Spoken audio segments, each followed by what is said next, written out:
नमस्कार, आप देख रहे हैं स्पोर्ट्स डगआउट। मैं हूं आपके साथ अंशिका। डीडी स्पोर्ट्स पर आपका हार्दिक स्वागत है।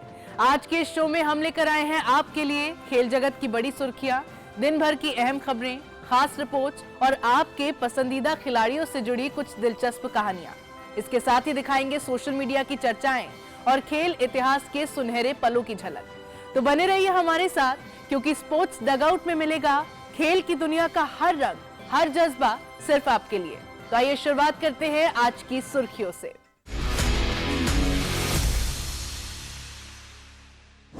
44 साल बाद भारत में एशियन वेट लिफ्टिंग चैंपियनशिप का आगाज। श्रीनिधि और लाजोंग ड्रॉ, टाइटल रेस में डायमंड हार्बर मजबूत। आईपीएल 2026 में आरसीबी और चेन्नई की रोमांचक जीत। चोट के बीच जस्टिना मिकुलस्काइट बनी W35 tournament Tumakuru open champion. Fit India में दिखा देशभक्ति और फिटनेस का संगम। भारत आज एक बार फिर अंतर्राष्ट्रीय खेल मंच पर अपनी मजबूत मौजूदगी दर्ज करा रहा है। गुजरात के गांधीनगर में आज से शुरू हुई प्रतिष्ठित एशियन वेट लिफ्टिंग चैंपियनशिप 2026, जिसकी मेजबानी भारत 44 साल बाद कर रहा है। 28 देशों के लगभग 180 खिलाड़ी इस बड़े टूर्नामेंट में हिस्सा ले रहे हैं। एशियन गेम्स और कॉमनवेल्थ गेम्स की तैयारियों के लिहाज से भी ये टूर्नामेंट बेहद अहम माना जा रहा है। इसके साथ ही आज ग्रुप ए में महिलाओं के 48 किलोग्राम और वहीं पुरुषों के 60 किलोग्राम के मुकाबले खेले गए।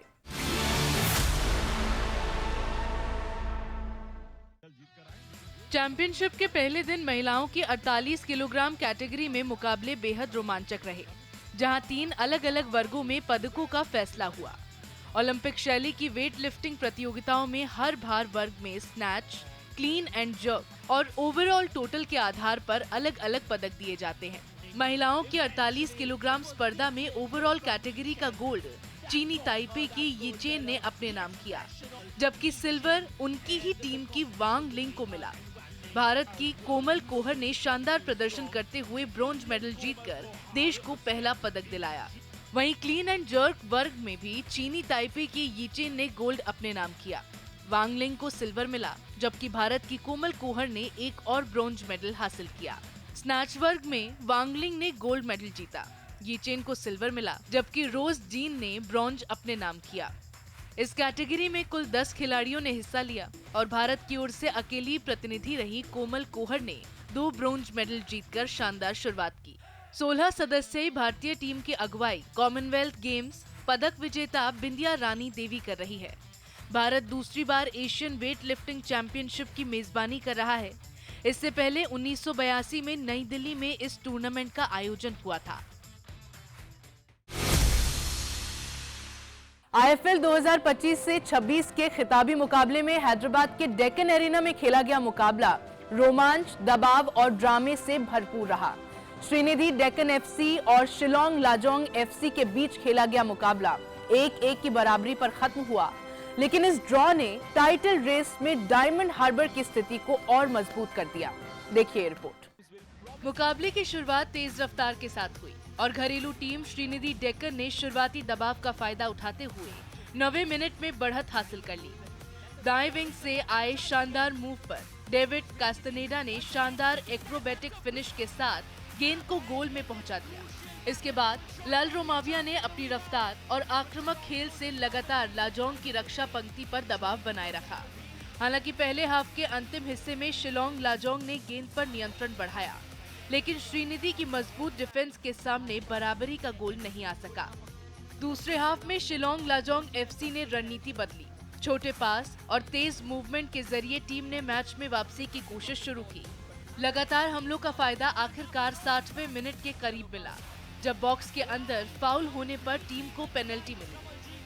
फ्रैंकी बुआम ने बिना गलती किए पेनल्टी को गोल में बदल दिया और मुकाबला 1-1 से बराबर हो गया। इसके बाद दोनों टीमों ने जीत के लिए पूरा दम लगा दिया। आखिरी मिनटों में एंड टू एंड फुटबॉल देखने को मिली, जहां एक ओर कमलजीत सिंह ने शानदार बचाव किए, तो दूसरी ओर रानित सरकार ने भी बेहतरीन गोलकीपिंग से टीम को मुकाबले में बनाए रखा। लेकिन लगातार हमलों और रोमांचक मौकों के बावजूद कोई भी टीम निर्णायक गोल नहीं कर सकी। इस ड्रॉ के बाद श्रीनिधि डेक्कन और शिलोंग लाजोंग दोनों के 22-22 अंक हो गए हैं।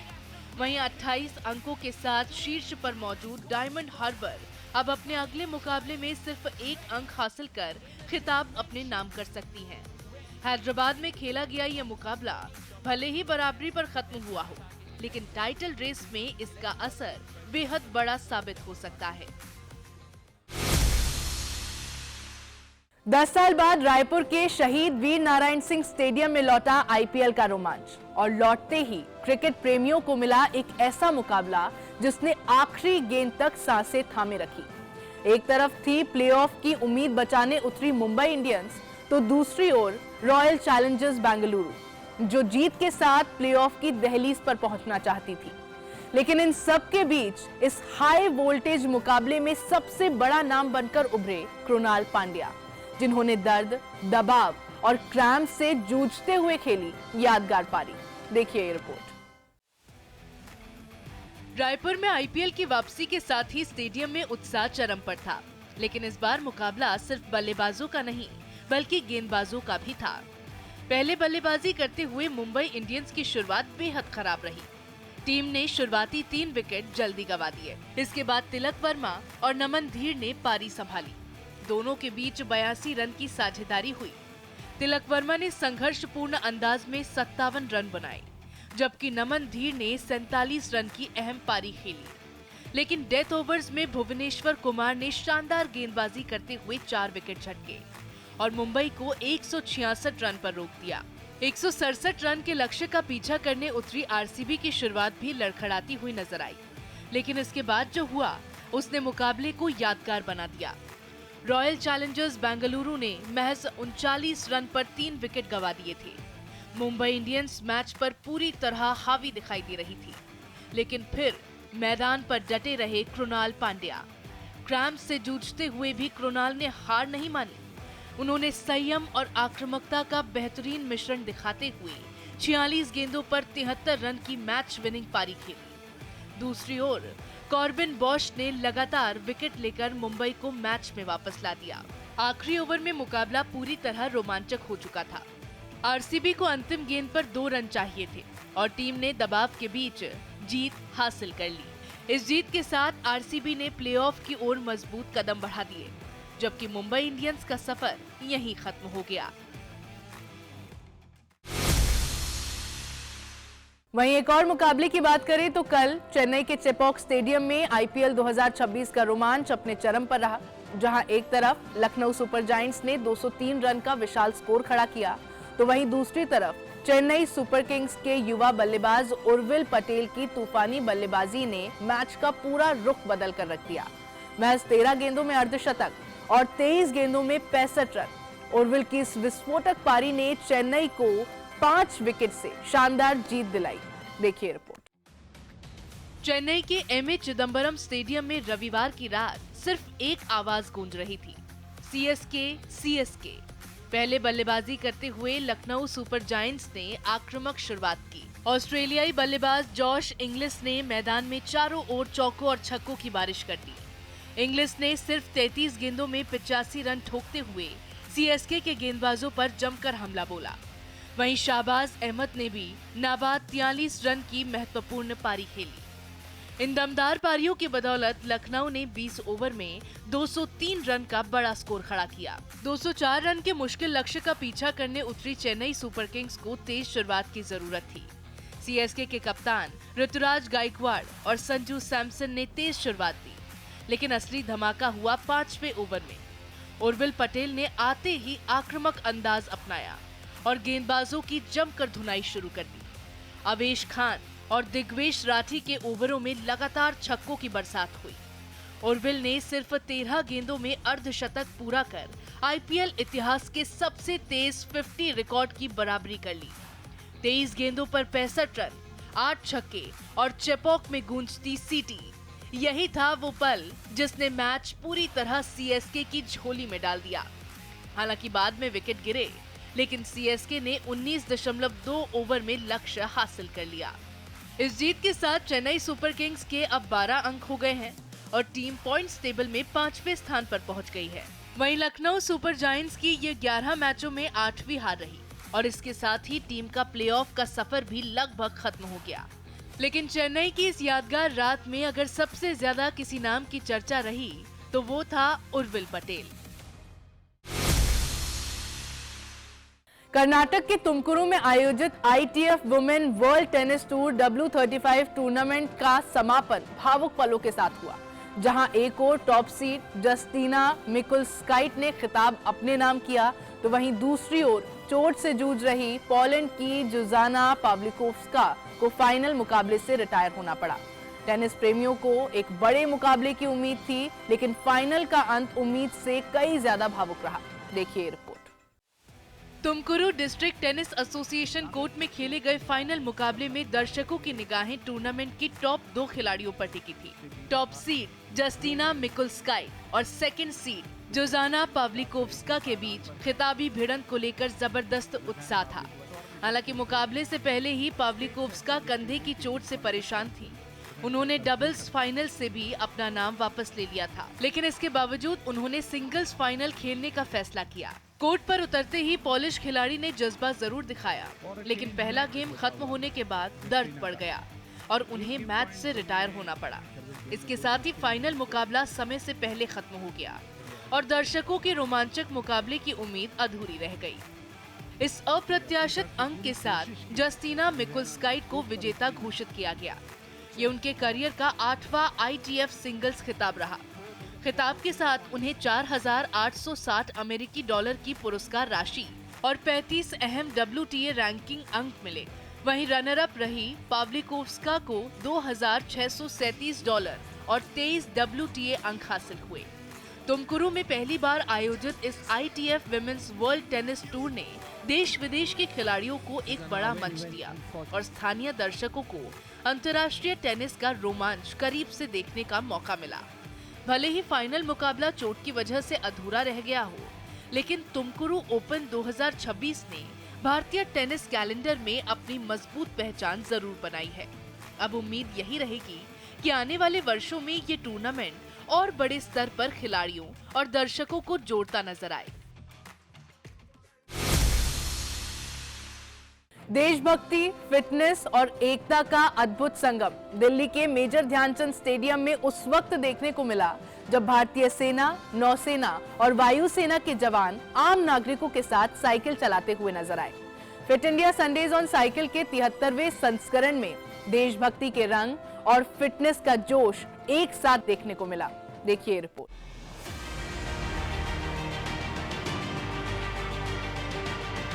रविवार सुबह राजधानी दिल्ली का माहौल कुछ अलग था। मेजर ध्यानचंद नेशनल स्टेडियम देशभक्ति और ऊर्जा से सराबोर नजर आया। इंडियन आर्मी, इंडियन नेवी और इंडियन एयरफोर्स के जवान एक साथ साइकिल रैली में शामिल हुए। 800 से ज्यादा प्रतिभागियों ने इस फिटनेस अभियान में हिस्सा लिया, जिनमें सेना, नौसेना और वायुसेना के 60 प्रतिनिधि शामिल रहे। भारतीय वायुसेना क्रिकेट टीम के खिलाड़ी भी इस विशेष रैली का हिस्सा बने। दिल्ली की सड़कों पर यूनिफॉर्म में साइकिल चलाते जवानों का दृश्य लोगों के आकर्षण का केंद्र बन गया। कार्यक्रम में खिलाड़ियों, छात्रों और परिवारों ने भी उत्साह के साथ हिस्सा लिया। जुम्बा, योग, रस्सी कूद और मनोरंजक गतिविधियों ने पूरे आयोजन को फिटनेस कार्निवल में बदल दिया। दीक्षा मलिक और प्रिया मलिक ने लोगों को फिट और सक्रिय जीवन शैली अपनाने के लिए प्रेरित किया।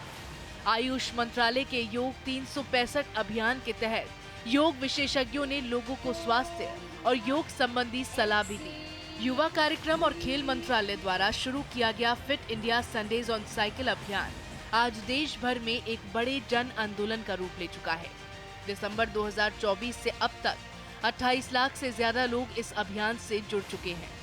फिटनेस के जरिए देश को जोड़ने की ये पहल अब हर रविवार नई ऊर्जा और नई प्रेरणा के साथ आगे बढ़ रही है। आज के सोशल मीडिया बज़ में बात युवा खिलाड़ी उर्विल पटेल की, जिनकी रिकॉर्ड की बराबरी करने वाली धमाकेदार पारी ने क्रिकेट फैंस को उत्साहित कर दिया है। IPL के सोशल मीडिया हैंडल पर शेयर किए गए वीडियो में उर्विल ने अपने पिता को अद्भुत अंदाज में ट्रिब्यूट दिया है। इसके साथ ही उन्होंने वीडियो में ये भी बताया है कि MS धोनी से उन्हें क्या सलाह मिली जिसके चलते उनके खेल को नई दिशा मिली है। इतना ही नहीं, इस वीडियो में उर्विल ने उस नोट का भी खुलासा किया जो उनकी विस्फोटक पारी के दौरान चर्चा का विषय बना हुआ है। भावनाएं, प्रेरणा और शानदार प्रदर्शन से भरा उर्विल का ये वीडियो अब सोशल मीडिया पर तेजी से वायरल हो रहा है।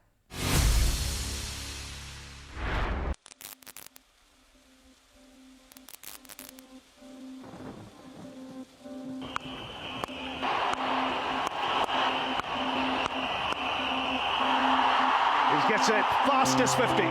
IPL का मतलब पहला 50 तो कहीं ना कहीं मैं कब से वेट कर रहा था कि मेरा पहला 50 कब हो, और इसीलिए इमोशनल हुआ कि मैंने 13 बॉल में 50 रन किया, तो बहुत इमोशनल था। और स्पेशली मेरे पापा के लिए मैं इमोशनल था कि मैं ये 50 उनको ही डेडिकेट किया, तो मेरे लिए बहुत इमोशनल था ये।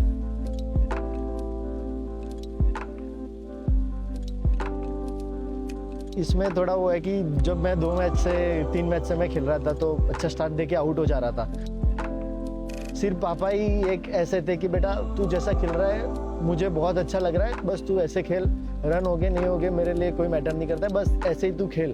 तो मैं पहले से खेलता ही पापा के लिए हूँ, और एक ही जो है कि मुझे बोल रहे थे कि बेटा तू बिंदास खेल, हमें कुछ नहीं चाहिए तेरे से, तू इधर है, बस हम खुश है। एक ही चीज़ उसमें लिखी थी, पहला तो कि ये पापा आपके लिए है, और दूसरा जो मेरे भगवान है, तो मेरे भगवान को मैं थैंक यू लिखा था कि आपके आशीर्वाद से हो रहा है, तो वही चीज़ थी।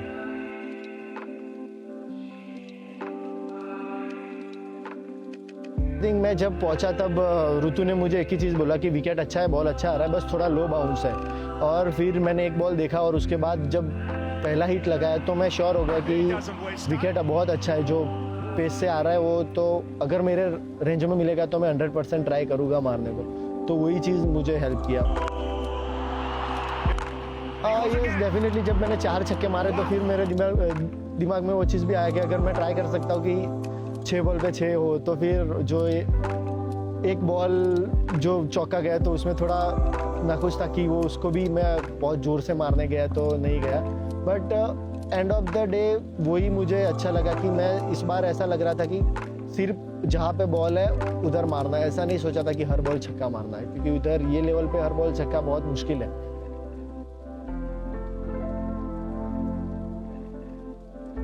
वैसे देखने जाए तो बैटिंग में फियरलेस, क्योंकि मैंने प्रैक्टिस ही ऐसा किया है कि फियरलेस प्रैक्टिस किया है मैंने, और मैंने जो 6 सीटिंग है उस पर मैंने बहुत काम किया है, तो फिर क्लियर बस माइंड से ही मैं वो रहता हूँ कि मुझे पहला दूसरा बॉल जो मिलेगा मैं उसको मारूंगा ही मारूंगा, तो बस वही थॉट प्रोसेस से ही मिल जाऊंगा। मेरे दिमाग में था कि 12 बॉल पे फास्टेस्ट 50 है केएल भाई का, मुझे ऐसा था फास्टेस्ट 50 नहीं देखना है, पहला 50 बहुत इंपॉर्टेंट है, तो फिर मैंने 2 बॉल इसीलिए थोड़ा दिमाग लगा के सिंगल के लिए।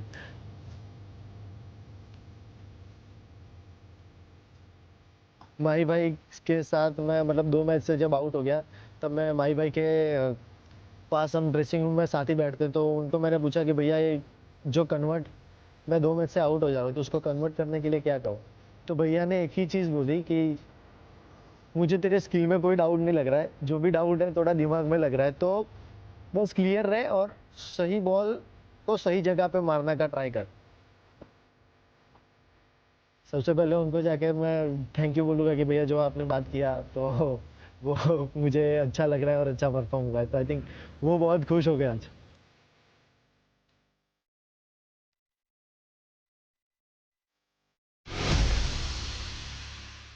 अब चलिए रुक करते हैं हमारे खास सेगमेंट ऑन दिस डे की ओर, जहां हम आपको ले चलेंगे खेल इतिहास के उस पन्ने पर जिस दिन घटा था एक ऐसा वाकया जिसने हमेशा के लिए अपनी छाप छोड़ दी।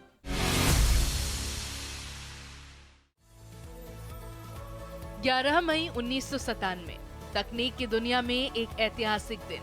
IBM के सुपर कंप्यूटर डीप ब्लू ने विश्व शतरंज चैंपियन गैरी कास्परोव को हराकर इतिहास रच दिया। न्यूयॉर्क में खेले गए 6 मुकाबलों की इस सीरीज में डीप ब्लू ने 3.5, 2.5 से जीत दर्ज की। ये पहली बार था जब किसी कंप्यूटर ने मौजूदा विश्व चैंपियन को आधिकारिक टूर्नामेंट परिस्थितियों में मात दी। निर्णायक छठा मुकाबला केवल 19 चालों में खत्म हुआ। डीप ब्लू हर सेकंड लगभग 20 करोड़ संभावित चालों का विश्लेषण कर सकता था। ये जीत आर्टिफिशियल इंटेलिजेंस के इतिहास में एक बड़ा और यादगार मील का पत्थर मानी जाती है।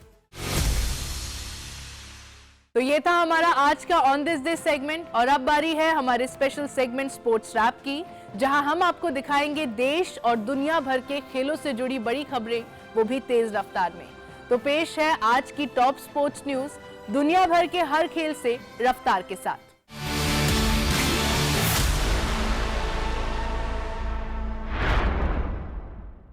प्रीमियर लीग के खिताबी दौर में आर्सेनल एफसी ने अपनी पकड़ मजबूत कर ली है।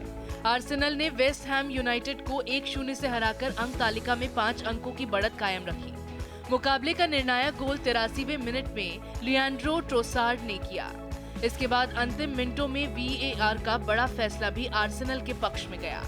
अब आर्सेनल को 2004 के बाद पहला प्रीमियर लीग खिताब जीतने के लिए अपने अंतिम 2 मुकाबले जीतने होंगे। वहीं हार के बाद वेस्ट हैम रेलीगेशन जोन में बना हुआ है। फ्रेंच लीग 1 में पेरिस सेंट जर्मन एफसी ने ब्रेस्ट को 1-0 से हराकर रिकॉर्ड 14वें खिताब की ओर मजबूत कदम बढ़ा दिया है।